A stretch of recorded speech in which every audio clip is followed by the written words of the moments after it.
responsable.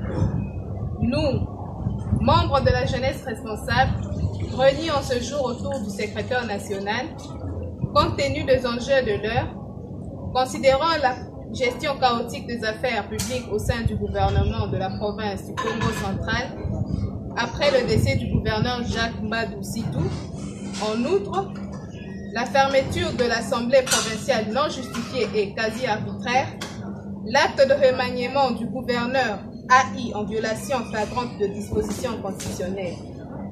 Au regard de l'article 160 de la loi 017/013 du 24 décembre 2017, modifiant et complétant la loi numéro 06/006 du 9 mars 2006, portant organisation des élections telles que modifiées à ce jour, nous citons, en cas de décès, démission, empêchement définitif de mise en accusation de révocation du gouverneur de province, le gouvernement provincial est réputé démissionnaire.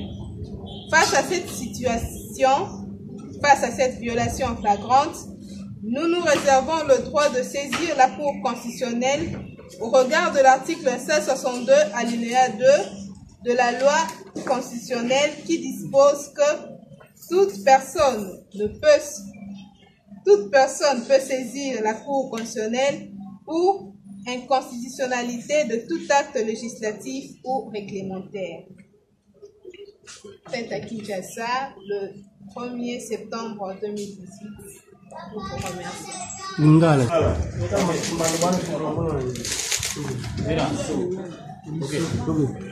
Biso bilenge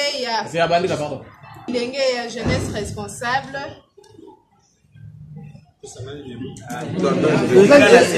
La jeunesse responsable. Tosangani lelo liboso ya mokonzi na biso national. Pona ko réfléchir na makambo ezoleka na politique actuelle ya gouvernement ya province na biso après liwa ya mokonzi na biso papa Jacques Mbadou Sitou.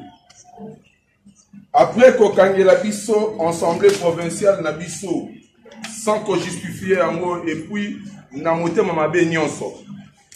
Acte oyo ya kolongola pe ko bakisa ba ministre na gouvernement provincial par le gouverneur AI na biso oyo ezokende ko violer ba dispositions constitutionnelles au regard de l'article 160 de la loi modifiant et complétant la loi numéro 06 du 9 mars 2006 portant organisation des élections telles que modifiées à ce jour, nous citons.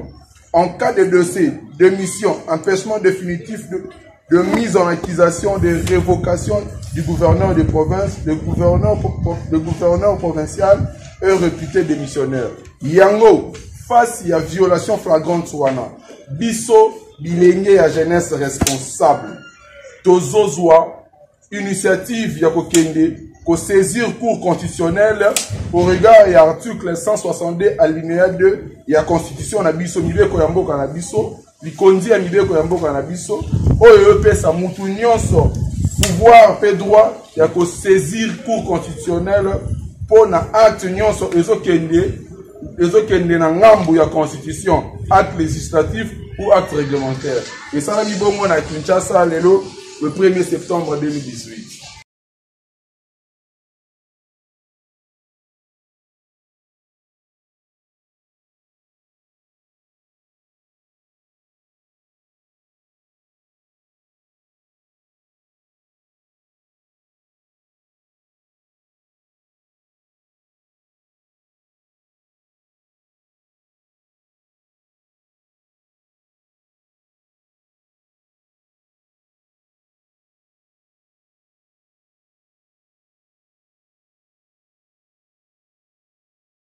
Pour la double nationalité. Mais, Badi Bangadaki, Premier ministre, Baïbaki, il a double nationalité, ou bien Zach Payadaki, député, rejeté candidature pour la double nationalité. Cause vraiment, ils ont. Bon, par rapport à la question de madame, dans la zone où on est, ils ont à perdre à monde entier. Comment voulez-vous, Premier ministre,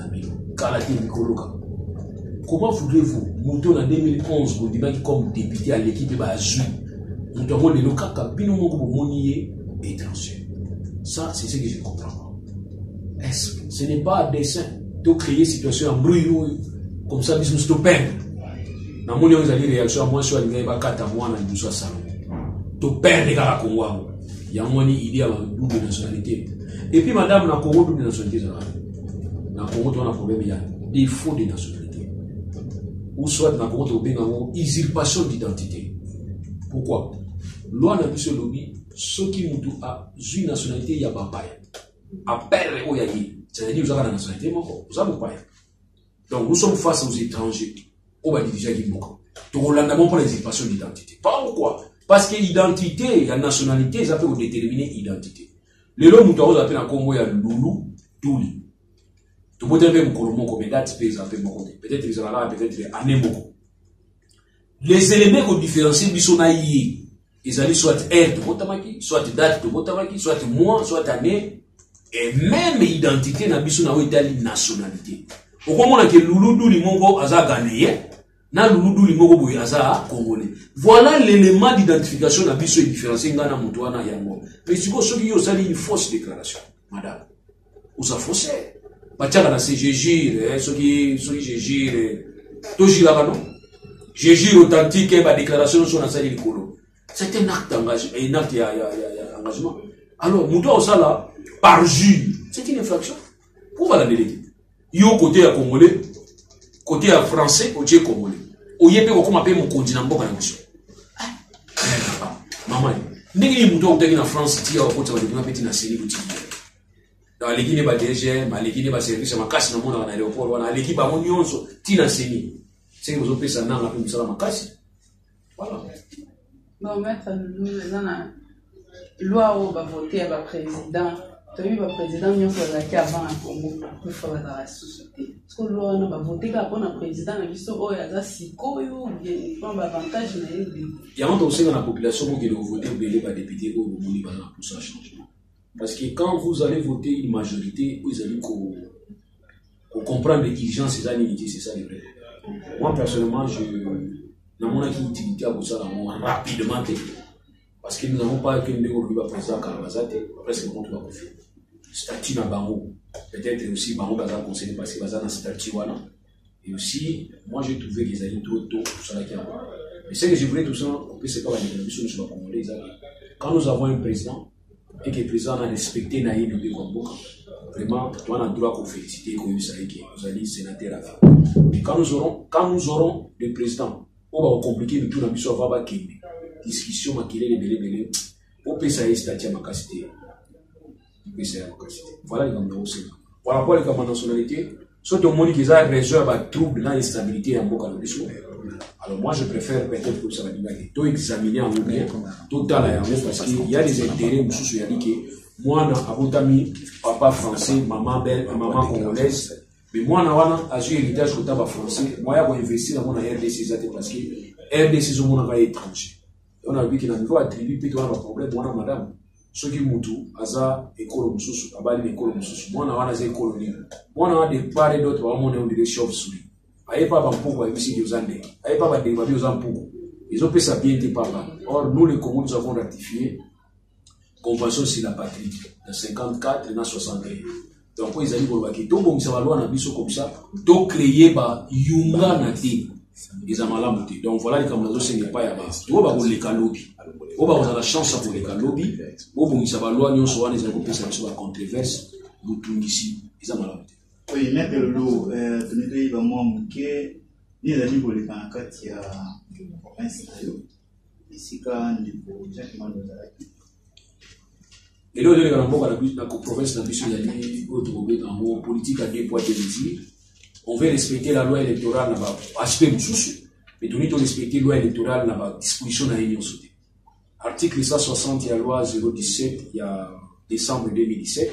Il y a loi, autant loi modifiant et complétant loi électorale, où il y a 006 par 006, il y a 2006, et ici, il y a l'article 160.